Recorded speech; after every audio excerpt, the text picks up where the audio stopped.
Je suis au regret de vous présenter une demande de renvoi en commission pour que ce texte fasse l'objet des études dont il aurait dû faire l'objet au moment de sa préparation. Parce qu'à ce stade, tel qu'elle nous est demandée, tel qu'il nous est présenté, ainsi qu'il nous est formulé, le référendum d'initiative citoyenne n'est pas une grande promesse de revitalisation de la démocratie. C'est un mensonge de plus dont se rendraient coupables les élus qui le voteraient.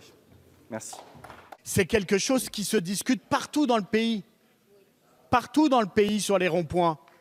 Et au nom de quoi ce qui se discute partout dans le pays ne devrait surtout pas se discuter ici dans l'Assemblée nationale. C'est quand même incroyable ça. Et à chaque fois, depuis le début de la mandature, il y a une attitude du groupe La République En Marche, dont je pensais qu'elle s'atténuerait avec le temps, mais qui ne s'atténue pas avec le temps, c'est que ce qui ne provient pas de votre groupe n'a pas le droit d'exister dans ce débat à l'Assemblée nationale.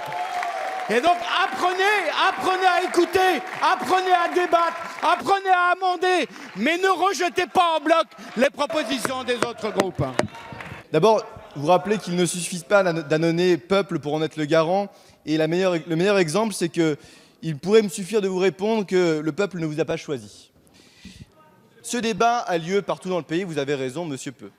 Et c'est précisément parce que ce débat a lieu partout dans le pays qu'il n'appartient pas à l'Assemblée nationale de le préempter, de le récupérer et de s'en faire le seul écho. Et le grand débat, il a vocation à durer jusqu'au 15 mars. Ne vous en déplaise, alors souffrez que la démocratie se passe en dehors des chambres et que vous puissiez être convoqués à des grands débats nationaux sur votre territoire pour répondre et pour y donner vos positions. Monsieur Houllier, la parole pour le groupe des Républicains est à monsieur Raphaël Schellenberger. En 2017, les Français ont cru en un nouveau monde qui les écouterait davantage parce que le précédent ne les écoutait a priori pas suffisant.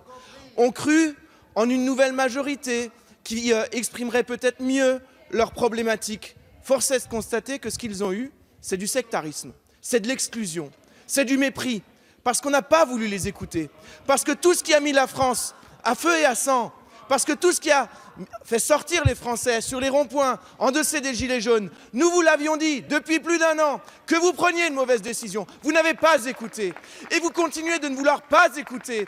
Et pire encore, vous continuez de ne vouloir pas débattre. Et c'est ça le pire. Nous savons tous ici aussi le sort réservé aux motions de renvoi. Et je pense que le texte qui a été proposé et discuté ici ne reviendra jamais. Donc il ne faut pas mentir à ceux qui nous écoutent et dire que cette motion de renvoi, c'est une motion de rejet déguisée. Résultat, on est dans un moment où nos concitoyens demandent qu'on débatte, tout simplement. Eh bien, faisons-le. À partir du moment où l'Assemblée nationale ne débat pas, vous ne faites que renforcer ce sentiment que l'Assemblée nationale ne sert à rien. Je vais mettre aux voix la motion de renvoi en commission. Le scrutin est ouvert. Le scrutin est clos. Voici le résultat du scrutin.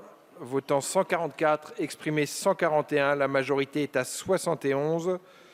Pour 91, contre 50. La motion de renvoi en commission est donc adoptée.